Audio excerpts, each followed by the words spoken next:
Assalamualaikum warahmatullahi wabarakatuh. Salam untuk semuanya. Perkenalkan, nama saya Januar Madubun dengan NIM 202373147 dari Prodi Teknik Sipil. Di sini saya akan menjelaskan sedikit tentang konsolidasi tanah dan hasil uji konsolidasi di laboratorium. Pengertian konsolidasi tanah. Konsolidasi tanah adalah proses perubahan volume tanah akibat keluarnya air dari pori-pori tanah jenuh di bawah pengaruh peningkatan beban eksternal. Proses ini melibatkan pengeluaran air dari pori-pori tanah yang mengakibatkan perubahan struktur tanah dan juga mempengaruhi kekuatan dan stabilitas tanah, sehingga menjadi konsep penting dalam desain dan analisis geoteknik. Konsolidasi tanah memiliki dua tahap utama, yaitu konsolidasi primer dan konsolidasi sekunder. Baik, kemudian tujuan dan manfaat uji konsolidasi. Menentukan sejauh mana tanah dapat mengalami pemadatan atau penurunan volume akibat pemberian beban, serta untuk menganalisis karakteristik daya dukung tanah terhadap beban tersebut. Manfaatnya termasuk memberikan data yang diperlukan untuk desain fondasi, meminimalkan risiko, dan meningkatkan daya dukung tanah. Adapun juga beberapa tujuan lainnya, yaitu untuk memahami sifat kemampu-mampatan suatu jenis tanah, yaitu sifat-sifat perubahan isi dan proses keluarnya air dari dalam pori tanah yang disebabkan adanya perubahan tekanan vertikal yang bekerja pada tanah tersebut akibat pembebanan. Percobaan konsolidasi ini dilakukan untuk mengetahui sifat pemampatan suatu jenis lapisan tanah dengan melakukan percobaan. Maka dapat diketahui nilai koefisien konsolidasi dan nilai rembesan tanah tersebut. Selanjutnya adalah komponen konsolidasi yang terdiri dari 3 komponen: tegangan total, tekanan air pori, tegangan efektif. Tegangan total adalah jumlah gaya persatuan luas yang bekerja pada suatu bidang dalam massa tanah. Tegangan ini merupakan hasil dari berat tanah itu sendiri, air yang terkandung di dalamnya, dan beban eksternal yang diterapkan di permukaan tanah tersebut. Kemudian tekanan air pori adalah tekanan yang ditanggung oleh air yang mengisi pori-pori tanah. Dalam kondisi tanah jenuh, air dalam pori-pori menahan sebagian atau seluruh beban yang diterapkan. Saat beban diterapkan pada tanah jenuh, tekanan air pori meningkat seiring waktu. Maka air mengalir keluar dari pori-pori yang menyebabkan tekanan air pori berkurang dan tegangan efektif meningkat. Kemudian tegangan efektif merupakan konsep yang diperkenalkan oleh Carl Terzaghi dan merupakan tegangan yang ditanggung langsung oleh kerangka butiran tanah. Tegangan efektif menentukan kekuatan geser dan deformasi tanah. Berikutnya, dasar-dasar konsolidasi. Pertama, permeabilitas tanah, kemudian kompresibilitas tanah, tebal lapisan tanah, dan kondisi drainase. Permeabilitas tanah adalah tingkat kemudahan suatu aliran air untuk mengalir melalui pori-pori tanah. Tanah dengan permeabilitas tinggi memungkinkan air keluar lebih cepat dan mempercepat proses konsolidasi. Kemudian kompresibilitas tanah adalah kemampuan tanah untuk mengalami perubahan volume di bawah beban. Tanah yang lebih kompresibel akan mengalami penurunan volume yang lebih besar selama proses konsolidasi. Selanjutnya, tebal lapisan tanah. Lapisan tanah yang lebih tebal memerlukan waktu yang lebih lama pula untuk menyelesaikan proses konsolidasi, dikarenakan jarak yang harus ditempuh oleh air yang keluar lebih panjang. Kemudian yang terakhir adalah kondisi drainase, yaitu ketersediaan jalur bagi air untuk keluar dari tanah. Kondisi drainase yang baik mempercepat proses konsolidasi pada suatu lapisan tanah. Berikutnya adalah teori Terzaghi tentang konsolidasi. Carl von Terzaghi dikenal juga sebagai Bapak Mekanika Tanah. Beliau mengembangkan teori konsolidasi satu dimensi yang menjelaskan bagaimana tanah jenuh berperilaku di bawah beban. Teori ini didasarkan pada persamaan diferensial yang menggambarkan aliran air melalui pori-pori tanah dan perubahan tegangan efektif seiring waktu. Teori ini juga membantu memprediksi laju dan besarnya penurunan tanah seiring waktu, yang sangat penting dalam perencanaan dan desain geoteknik.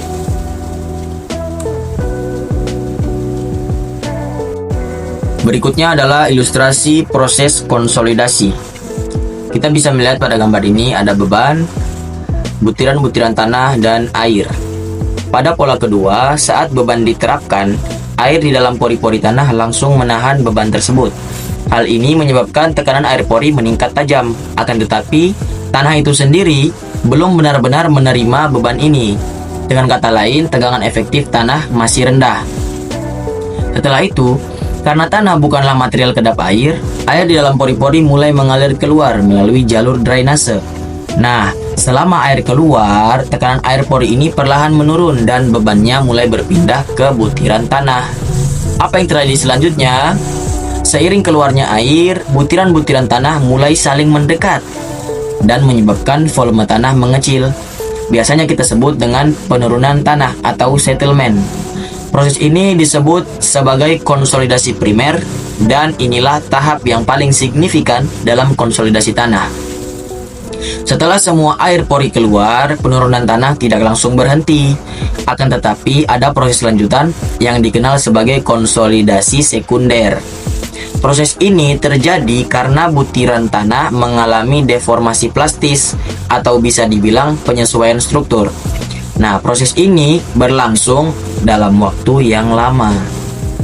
Oke, berikutnya uji konsolidasi di laboratorium. Sebelum kita melakukan uji konsolidasi di laboratorium, kita harus mempersiapkan peralatan dan bahan yang dibutuhkan. Yang pertama ada tanah, kemudian drive cylinder, sel konsolidasi, kertas pori, alat pembebanan atau extruder, kemudian jangka sorong, stopwatch, dan timbangan. Kemudian pastikan semua peralatan bersih dan berfungsi dengan baik sebelum kita melakukan pengujian. Langkah-langkah uji konsolidasi di laboratorium. Yang pertama adalah mengukur drive cylinder untuk mengetahui diameter dan ketebalan cincin. Kemudian setelah kita mengukur drive cylinder, kita akan mencetak sampel tanah dengan menggunakan drive cylinder. Setelah kita cetak, kemudian kita susun di dalam sel konsolidasi dengan urutan. Yang pertama adalah kertas pori, kemudian ada cincin penahan. Setelah itu kita masukkan sampel tanah pada cincin penahan. Setelah itu masukkan kertas pori, dan yang terakhir adalah batu pori. Setelah semuanya kita susun, kemudian kita timbang untuk mendapatkan berat basah dari sel konsolidasi dan sampel tanah tersebut. Setelah kita timbang, kita letakkan di atas odometer untuk melakukan pengujian. Nah, setelah kita taruh di odometer, kita tuangkan air pada sel konsolidasi. Setelah kita tuangkan air, kita diamkan selama 24 jam. Setelah kita diamkan selama 24 jam, kita mulai masuk ke dalam tahap pembebanan, di mana tahap pembebanan ini kita lakukan secara bertahap. Pada pembebanan pertama, kita lakukan selama 24 jam, kemudian kita catat dan kita nyalakan stopwatch untuk menghitung waktu selama diberikan beban. Setelah kita lakukan itu, kita ulangi langkah tersebut hingga mencapai beban maksimum. Setelah mencapai beban maksimum, kemudian kita kurangi bebannya secara bertahap juga sampai bebannya habis atau telah berkurang semua bebannya. Setelah itu kita catat juga ketika kita kurangi bebannya secara bertahap. Nah, setelah kita catat dan selesai dalam tahap pengurangan beban itu, kita ambil sel konsolidasi dan kita taruh dalam oven selama 24 jam. Nah, setelah 24 jam kita keluarkan dan kita timbang berapa beratnya sel konsolidasi tersebut. Dan kita akan masuk ke dalam analisis data hasil uji konsolidasi di laboratorium. Nah, untuk memperjelas penjelasan praktikum, maka kita akan menyaksikan video singkat tentang praktikum uji konsolidasi di laboratorium.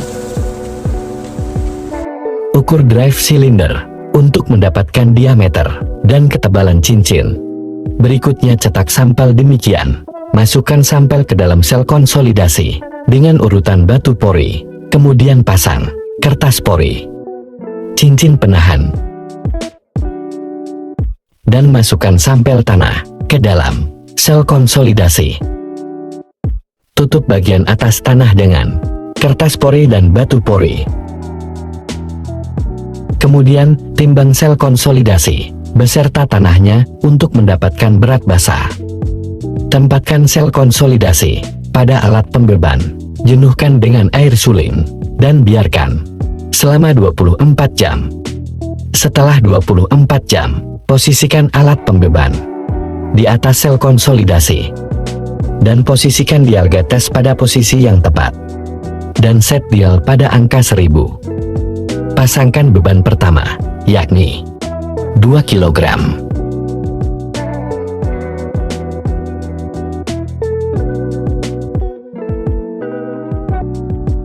Lepaskan beban, nyalakan stopwatch, dan mulai pembacaan penurunan. Catat hasil pembacaan pada form yang sudah disediakan, sesuai dengan waktu yang telah ditentukan.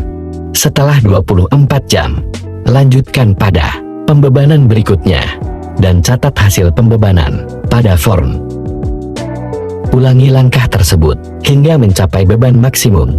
Setelah mencapai beban maksimum, kurangi pembebanan secara bertahap.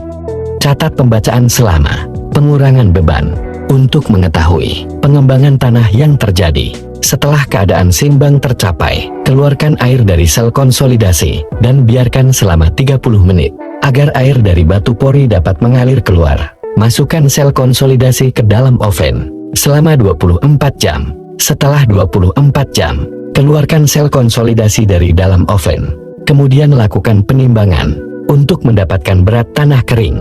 Catat hasilnya pada form. Kemudian lakukan analisis. Setelah semua praktik uji konsolidasi selesai, maka kita dapat parameter yang dihasilkan dari uji konsolidasi tersebut. Yang pertama ada grafik prakonsolidasi, kemudian koefisien konsolidasi, dan juga ada beberapa hasil yang intinya adalah tanah hasil dari laboratorium. Tanah hasil uji dari laboratorium ini sifatnya over consolidated. Tanah over consolidated itu adalah tanah yang terkompresi lebih dari normal, di mana tanah yang telah mengalami tekanan yang lebih besar dari tekanan yang terjadi saat ini selama periode waktu sebelumnya. Dan kata lain, tanah ini pernah mengalami tekanan yang lebih besar di masa lalu daripada yang dialaminya sekarang. Tanah ini memiliki sifat yang lebih stabil dan lebih kaku dibandingkan dengan tanah yang tidak terkompresi atau terkompresi normal, yang berarti lebih sulit mengalami kompresi lebih lanjut.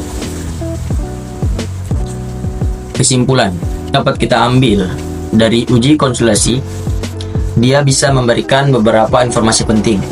Untuk yang pertama, memastikan stabilitas tanah terhadap beban konstruksi.